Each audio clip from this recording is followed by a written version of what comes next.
తెలుగు రాష్ట్రాల్లో మరోసారి ఈడీ దాడులు చేస్తోంది. ఏపీ లిక్కర్ స్కామ్ లో ఈడీ అధికారులు సోదాలు నిర్వహించారు. హైదరాబాద్ లో 10 చోట్ల ఈడీ తనిఖీలు చేస్తోంది. ప్రస్తుతం కీలక సూత్రధారి రాజ్ కేసిరెడ్డి ఇళ్లలో సోదాలు నిర్వహిస్తున్నారు. మరో 6 నిందితుల ఇళ్లలోనూ తనిఖీలు చేస్తున్నారు. ఏపీ లిక్కర్ స్కామ్ లో వేల కోట్ల రూపాయలు చేతులు మారాయని ఆరోపణలు వచ్చాయి.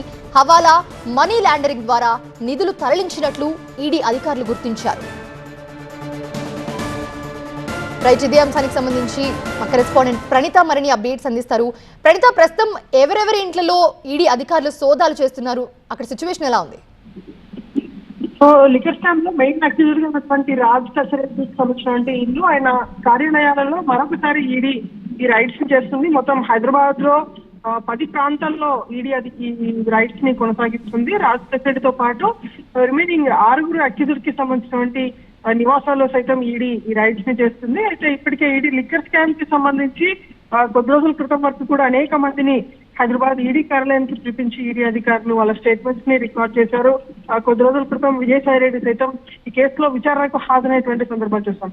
ఆ తర్వాత మళ్ళీ తాజాగా ఇప్పుడు ఈ రైడ్స్ కి సంబంధించి హైదరాబాద్ తో పాటు అటు విజయవాడలోనూ ఈ రైడ్స్ కొనసాగుతున్నట్టు తెలుస్తుంది.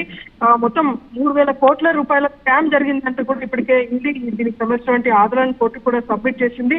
ఈ క్రమంలోనే మరొకసారి ఈ రైడ్స్ కి ప్రాధాన్యత సంతరించుకుంది. అటు హవాలాతో పాటు మనీ లాండరింగ్ ద్వారా నిధులను ఇతర ప్రాంతాలకు, ఇతర కంపెనీలకు మళ్లించినటువంటిది ప్రధాన అభియోగం. దీంతో ఇవాళ సాయంత్రం వరకు కూడా ఈ రైట్స్ ని కొనసాగించేటువంటి అవకాశం ఉంది.